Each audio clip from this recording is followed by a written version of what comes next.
സത്യപ്രതിജ്ഞ തിങ്കളാഴ്ച നടക്കാനിരിക്കെ മന്ത്രിസഭാ ചർച്ചകളിലേക്ക് കടക്കുന്നു UDF. ഘടകകക്ഷികൾ തമ്മിലുള്ള ധാരണ ചർച്ച ചെയ്യാൻ UDF നേതൃയോഗം വൈകുന്നേരം ചേരുന്നുണ്ട്. KPCC അധ്യക്ഷൻ Sunny Joseph, K Muraleedharan, PC Vishnunath, Shanimol Usman, AP Anilkumar, Bindu Krishna, Thiruvanchoor Radhakrishnan, M Vincent, N ശക്തൻ, ചാണ്ടി ഉമ്മൻ തുടങ്ങിയ പേരുകളാണ് സാധ്യതാ പട്ടികയിൽ മുൻതൂക്കം. മുഖ്യമന്ത്രിയടക്കം 12 പേരകം കോൺഗ്രസ് പ്രതിനിധികളായി മന്ത്രിസഭയിലുണ്ടാവുക. മുഖ്യമന്ത്രി സ്ഥാനം നഷ്ടമായ KC വേണുഗോപാലിന് ഹൈക്കമാൻഡ് ഉചിതമായ പദവി നൽകിയേക്കുമെന്നും സൂചനയുണ്ട്. കോൺഗ്രസ് അധ്യക്ഷൻ മല്ലികാർജ്ജുൻ ഖാർഗെ സ്ഥാനമൊഴിയുമ്പോൾ ആ പദവിയിലേക്ക് KC വേണുഗോപാലിനെ പരിഗണിക്കാനും സാധ്യതയുണ്ട്. റിനു ശ്രീധർ തിരുവനന്തപുരത്തു നിന്നും വിനിത VG ഡൽഹിയിൽ നിന്നും ചേരുകയാണ്. ആദ്യം റിനു ശ്രീധറിലേക്ക് പോകാം. റിനു, മന്ത്രിസഭാ രൂപീകരണവുമായി ബന്ധപ്പെട്ട ചർച്ചകളിലേക്ക് കടക്കുക എന്നുള്ളതാണ് അടുത്ത ഘട്ടം. അതിലേറ്റവും പ്രധാനം ഘടകകക്ഷികളുടെ മന്ത്രിമാർ ആരൊക്കെയാണ് എന്നുള്ളതിൽ അവർക്കിടയിൽ ഇതിനോടകം ധാരണ വന്നിട്ടുണ്ട്. കോൺഗ്രസ് മന്ത്രിമാരുമായി ബന്ധപ്പെട്ടാണ്. 1 ഡസനിലധികം മുതിർന്ന നേതാക്കൾ വിജയിച്ചു വന്നിട്ടുണ്ട്. അവരെയൊക്കെ പരിഗണിക്കേണ്ട സാഹചര്യമുണ്ട്. യുവാക്കളുടെ പ്രാതിനിധ്യം ഉറപ്പാക്കേണ്ടതുണ്ട്. എങ്ങനെയാകും ഈ ഇക്വേഷൻ കോൺഗ്രസ് രൂപീകരിക്കുക?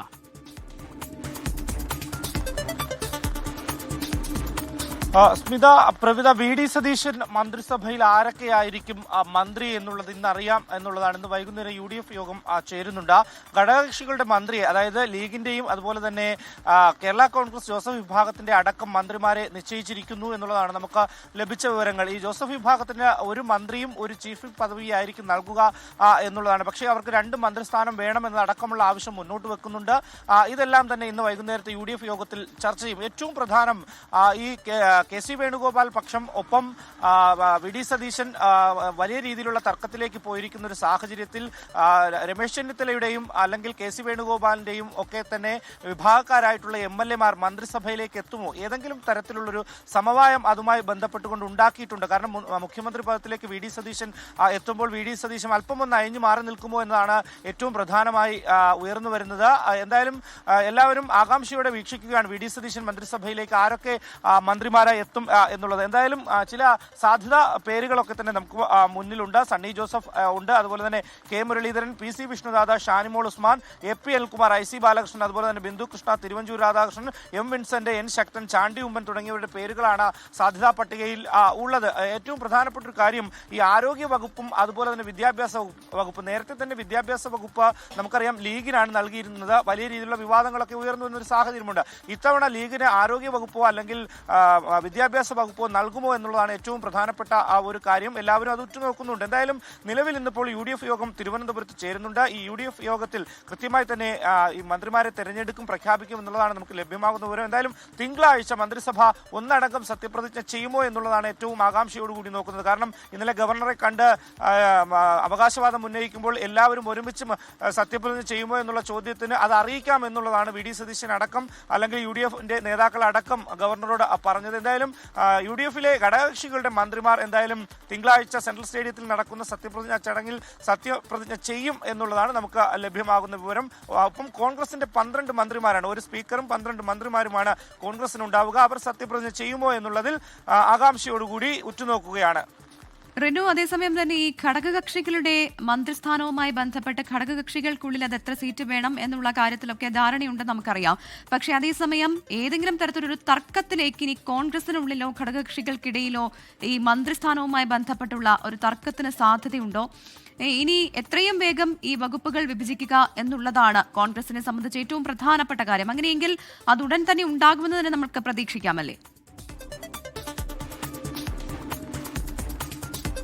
തീർച്ചയായും. കാരണം വലിയ രീതിയിലുള്ളൊരു വിജയം തെരഞ്ഞെടുപ്പിൽ ഉണ്ടായിട്ടും 10 ദിവസം കഴിഞ്ഞും മുഖ്യമന്ത്രി തെരഞ്ഞെടുക്കുവാൻ വേണ്ടി കോൺഗ്രസിനായിട്ടില്ല എന്നുള്ളതാണ് ഏറ്റവും പ്രധാനപ്പെട്ട കാര്യം. 11ാം നാളാണ് മുഖ്യമന്ത്രിയെ പ്രഖ്യാപിക്കുന്നത്. പക്ഷേ മന്ത്രിസഭയിലേക്കുള്ള അംഗങ്ങളെ അത്ര നീണ്ടുപോകരുത് എന്നുള്ളതാണ്. കാരണം ഈ മുഖ്യമന്ത്രി പദത്തെ ചൊല്ലി വലിയ രീതിയിലുള്ള വിവാദം, സംസ്ഥാനത്ത് ഈ ഭരണസ്തംഭനം എന്നതടക്കമുള്ള വാർത്തകൾ പുറത്തു വന്നു. തൊട്ടു പിന്നാലെയാണ് മുഖ്യമന്ത്രിയെ പ്രഖ്യാപിക്കുന്നത്. എന്തായാലും മുഖ്യമന്ത്രി പ്രഖ്യാപിച്ചതിന് ശേഷം അധികം നീണ്ടുപോകില്ല മന്ത്രിമാരെ തെരഞ്ഞെടുക്കുന്നതിൽ. ഏകദേശം ഒരു ധാരണയൊക്കെ തന്നെ ആയിട്ടുണ്ട് എന്നുള്ളതാണ്. പക്ഷേ ഈ KC പക്ഷവും RC പക്ഷവും വലിയ രീതിയിൽ ഒരു വടംവലി നടത്തുന്നുണ്ട് ഈ മന്ത്രിസഭയിലേക്ക് അവരുടെ പക്ഷക്കാരെ കയറ്റുന്നതിന് വേണ്ടി. അത് എങ്ങനെ VD സതീശനെ എതിർക്കും അല്ലെങ്കിൽ VD സതീശൻ അനുകൂലികൾ ഏതെങ്കിലും തരത്തിൽ അതിൽ തടയിടുമോ എന്നുള്ളതാണ് ഈ നോക്കിക്കാണേണ്ടത്. എന്തായാലും മുഖ്യമന്ത്രി പദം ലഭിച്ചതിനാൽ VD സതീശൻ അല്പം ഒന്ന് അയവാൻ സാധ്യതയുണ്ട് എന്നുള്ളതാണ് നമുക്ക് ലഭിക്കുന്ന വിവരം. എന്തായാലും KC RC പക്ഷക്കാർ മന്ത്രിസഭയിലേക്ക് എത്തുന്നതിന് വേണ്ടിയിട്ടുള്ള ചരടുവലികൾ ആരംഭിച്ചു കഴിഞ്ഞു എന്നുള്ളതാണ് ഇന്നിപ്പോൾ KC വേണുഗോപാലിനെ രമേശ് ചെന്നിത്തല സന്ദർശിക്കുന്നുണ്ട്, കൂടിക്കാഴ്ച നടത്തുന്നുണ്ട്. രമേശ് ചെന്നിത്തലയെ വി ഡി സതീശൻ കാണുമെന്നാണ് നമുക്ക് ലഭ്യമാകുന്ന വിവരം. ഒപ്പം മുൻ മുഖ്യമന്ത്രി പിണറായി വിജയനെയും വി ഡി സതീശൻ നേരിൽ ഇന്ന് കാണും എന്നുള്ളതാണ്. ഇന്നലെ അതിനുവേണ്ടിയുള്ള സമയം ലഭിച്ചിരുന്നില്ല എന്നുള്ളതാണ് നമുക്ക് ലഭ്യമാകുന്ന വിവരം. എന്തായാലും മന്ത്രിസഭയിൽ ആരൊക്കെ എന്നുള്ളതാണ് രാഷ്ട്രീയ കേരളം ഉറ്റുനോക്കുന്നത്. ഈ വി ഡി സതീശന്റെയും അതുപോലെ തന്നെ കെ സി വേണുഗോപാലിന്റെയും അതുപോലെ തന്നെ രമേശ് ചെന്നിത്തലയുടെ പക്ഷത്തു നിന്ന് ആരൊക്കെ ഉണ്ടാകുമെന്നുള്ളതാണ് ഏറ്റവും പ്രധാനപ്പെട്ട ഒരു കാര്യം. റിനു സൂചിപ്പിച്ചതുപോലെ തന്നെ അതുതന്നെയാണ് ഈ കോൺഗ്രസിൽ അധികാര വടംവലി, അതായത് മുഖ്യമന്ത്രി പദവുമായി ബന്ധപ്പെട്ടുണ്ടായിട്ടുള്ള പ്രശ്നങ്ങൾ അത് വലിയ രീതിയിൽ ചർച്ചയായതാണ്.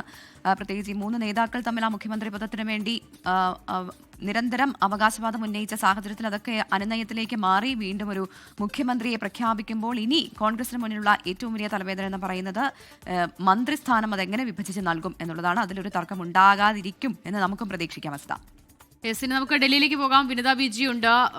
വിനിത, ഈ കെ സി വേണുഗോപാലുമായി ബന്ധപ്പെട്ട പ്രശ്നം അത് വലിയ തലവേദനയാണ് നേതൃത്വത്തിന്. കെ സി വേണുഗോപാൽ ഒരു വേള അതൃപ്തി നേതൃത്വത്തോട് പരസ്യമാക്കുകയും ചെയ്തിട്ടുണ്ട്. ഇന്നലെ മാധ്യമപ്രവർത്തകർ ആദ്യം AICC ജനറൽ സെക്രട്ടറി സ്ഥാനത്ത് തുടരുമോ എന്ന് ചോദിക്കുമ്പോൾ വേണമെങ്കിൽ അതും കൂടി ഒഴിയാം എന്ന് പറയുന്ന കെ സിയിൽ ആ മറുപടിയിൽ അതൃപ്തി അസംതൃപ്തി പ്രകടവുമാണ്. ഇനി കെ സി വേണുഗോപാലിനെ അനുനയിപ്പിക്കാനുള്ള നീക്കങ്ങൾ എങ്ങനെ എന്നുള്ളതാണ് ഏറ്റവും പ്രധാനം. ഏതെങ്കിലും പദവി നൽകി അദ്ദേഹത്തെ കൂടെ നിർത്തുക, അനുനയിപ്പിക്കുക, ഈ നീക്കത്തിലേക്കാണോ ഹൈക്കമാൻഡ് കടക്കുന്നത്? ഉറപ്പായും അങ്ങനെ തന്നെയാണ്. കെ സി വേണുഗോപാൽ ഇക്കാര്യത്തിൽ അൺഹാപ്പിയാണ് എന്നുള്ളത് ഉറപ്പാണ്. നേരത്തെ സൂചിപ്പിച്ചതുപോലെ അദ്ദേഹത്തിന്റെ പ്രതികരണത്തിൽ നിന്ന് തന്നെ അത് വ്യക്തവുമാണ്.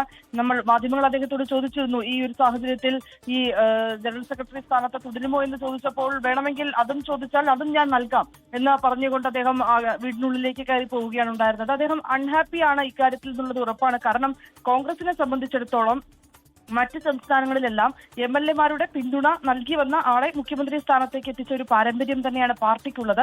അതുകൊണ്ട് തന്നെ കെ സി വേണുഗോപാലും അവസാന നിമിഷം വരെ വലിയ പ്രതീക്ഷയിൽ തന്നെയായിരുന്നു. കാരണം അദ്ദേഹത്തിന് MLA-മാരുടെ അടക്കം വലിയ പിന്തുണയുണ്ട്. ഒപ്പം തന്നെ ചില മുതിർന്ന MP-മാർ കേരളത്തിൽ നിന്ന് ഹൈക്കമാൻഡ് അഭിപ്രായം ആരായാൻ വിളിച്ച ചില നേതാക്കളൊക്കെ തന്നെ കെ സി പക്ഷത്തിന് വലിയ പിന്തുണ നൽകിയിട്ടുണ്ടായിരുന്നു. കെ സി വേണുഗോപാലിന് വലിയ പിന്തുണ അവർ നൽകിയിട്ടുണ്ടായിരുന്നു. പക്ഷേ VM സുധീരനെ പോലുള്ള മുതിർന്ന നേതാക്കളുടെ അഭിപ്രായം, AK ആന്റണിയെ പോലുള്ള മുതിർന്ന നേതാക്കളുടെ അഭിപ്രായത്തിലേക്കാണ് ഒടുവിൽ ഹൈക്കമാൻഡ് എത്തിയത്. അങ്ങനെയാണ് ഈ ജനഹിതം എന്ന രീതിയിലേക്കും ജനവികാരം എന്ന രീതിയിലേക്കും അതിനൊരു പ്രാധാന്യം നൽകിക്കൊണ്ട് ഒരുപക്ഷെ ഹൈക്കമാൻഡ് ഇതുവരെ സ്വീകരിച്ചു വന്നിരുന്ന ആ ഒരു രീതികൾക്ക് വിപരീതമായിട്ടാണ് ഇത്തരത്തിലേക്ക് ഒരു നീക്കം ഹൈക്കമാൻഡിന്റെ ഭാഗത്തുനിന്നുണ്ടാവുകയും ഒടുവിൽ വി ഡി സതീശൻ എന്ന ആ പേരിലേക്ക് ഹൈക്കമാൻഡ് എത്തുകയും ചെയ്തത്. ഇക്കാര്യത്തിൽ കെ സി വേണുഗോപാലിന് വലിയ അതൃപ്തിയുണ്ട്. അദ്ദേഹം അൺഹാപ്പി തന്നെയാണ്.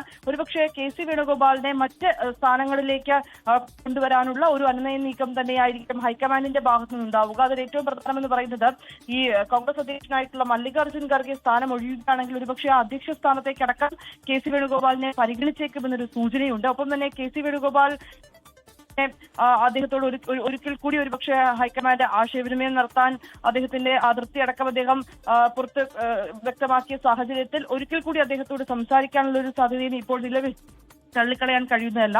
ഇതിനോടൊപ്പം നേരത്തെ ഈ മന്ത്രിസഭയിലടക്കം കാര്യങ്ങൾ നമ്മൾ സൂചിപ്പിച്ചതാണ്.